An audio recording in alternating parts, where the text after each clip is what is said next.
درسي كلا لقى قادنا وحواي آل بيت كالنبي عليه الصلاة والسلام سفن النجاة إنيهن دتك لقوا بدبادا إنيهن الدنيا آخر أو وضضوا ذي لقاضو أو دين إلهي الله هيلي أو أن مرنبا لقى قابسانين رضي الله تعالى عن الإمام الحسين ولعن الله أعداء الإمام الحسين إن برئ كرنهي إلهي سبحانه وتعالى مرقاتي وقرقينا سيدنا رسول الله صلى الله عليه وسلم نولشيسا ملقا أوي من ملائكة كمد الباب كي حرتان أيقو كجرة سيد حسين أصوغلي وقف صدي ووش شمي عليه الصلاة والسلام ملقا ويدي عير أتحبه مجعشه مركاسو يري بلا أو نعم نعم وجعلها بير مركاسو يري أما أن أمتك ستقتله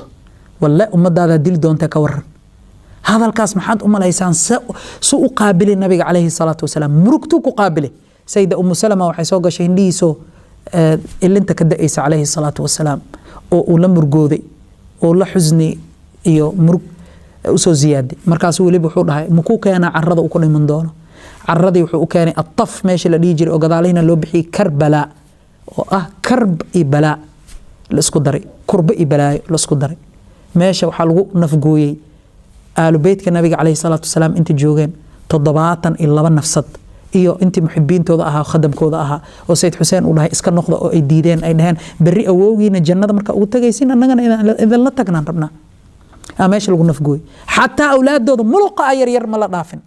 حلقوا سمي سيد حسين بيها لو ديدي أسقي أولاد ديسي وابن بنت رسول الله عدة بيها لو ديدي أولاد رسولك لأمية بيها لو ديدي وهذا إخواني ما أنت مركان كهذا إن مسألة تاريخية لما هن ما أنت ضد مدرسة داس فكرية ده ولا فكر جود وطن نواصب هجوجان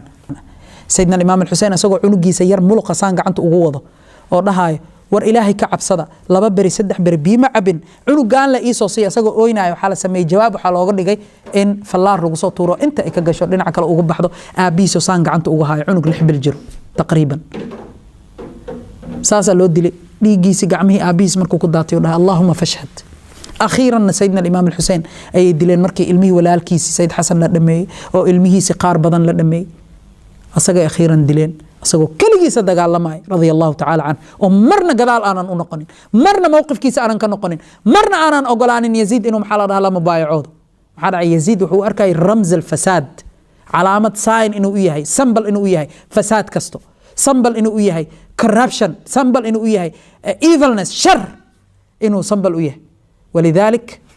مرنا موقفkiisa kama noqonin ila aakhir lahda رضي الله تعالى عنه أو قورتك جويان أشقى الآخرين إنه قورتك جويه أو اللي يراده شمر ابن ذي الجوشن لعنة الله عليه على العموم سيدنا الإمام الحسين ماشي لجود لكربلاء أنت أسكلي لجوم الريبين أسقوا جبضة أوجي سيدنا الإمام الحسين سيدنا رسول الله صلى الله عليه وسلم وطه أيا فرضها دنا الكرمري جسد كيس شريف كها أما ذي حيس لجوي أو حلو جسري إن ورن أما محل لها إن آرو وحل لها أبا الجسري أو حلا لض وافي بلده هذا إسلامه سيئو يجبده سيئو ولا شيء سلسلة إن لسكوا حر قارت إمضح يويل كيسي سيد زين العابدين أو جرنا أو ما ننتظر دجالك أنا كقيب جلين أو أمر إلهنا هاسي أولادي ذريتي محلها أهل بيت كنبي وهران حتى سيد حسين ودي إنه الله دجالم ودجالك صاقله قندا لجوسه الردي ما ننتظر قندا بس علسي إلهي فضلك سينا هاد هذا حلا وضي شام ألولو جيسي بلده هذا مركل الله دوافي أيقو ضدك لو شيء جايو إن أيهن خوارج أو كهر إمادان أمير المؤمنين يزيد أو يزيد نلور دقاء أمير المؤمنين إنه يهين من كان خوارج أيهن ومضحى ليسين إن يسمى وحكا ورقبين حتى القرآن كمركل الآخرين الآخرية وأنا اللي فهمين معنى هيسي أو حالك يعني مدحي سيدنا الإمام الحسين ألقوا عيارة لفرفرتين الله سوقانا أصان لقول ليه umada waxay soo martay dhibaatadaas aalu beedka nabiga kaleey salaatu wasalaam dhibaatadaas ay soo mareen laakiin ilaahay guul waa ka sii mid walbo ka qayb qaatay dagaalkaas ilaahay subhanahu wa ta'ala wuxuu dilay shar qatla sida ugu foolxun khaatimada ugu xun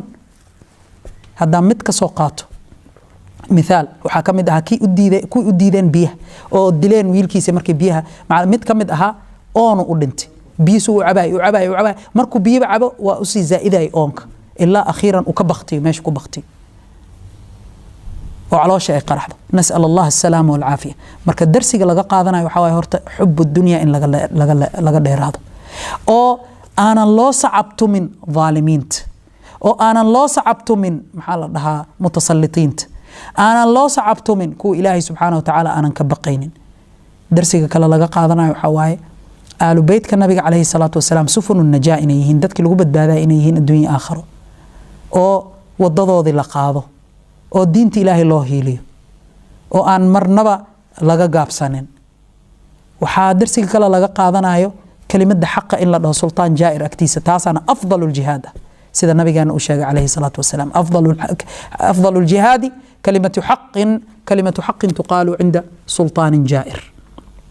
idan sayidna alimaam alxusein waa darsi sayidna alimaam alxusein waa darsi aanan dhammaanaynin in sha allahu tacaala mar kale aan kasii sheekay doonaa sidii uu maxaa la dhahaa haddana uu ihaanaystay yaziid markii loo geeyey aalu beytka nabiga calayhi salaatu wasalaam radia allahu tacaala can alimaam alxusein walacana allahu acdaa alimaam alxusein inaan beri ka nahay ilaahay subxaana wa tacaala aan markhaati ugu dhigaynaa allahuma ina nushiduka wanushidu anbiyaa'aka wamalaa'ikataka waxamalata carshika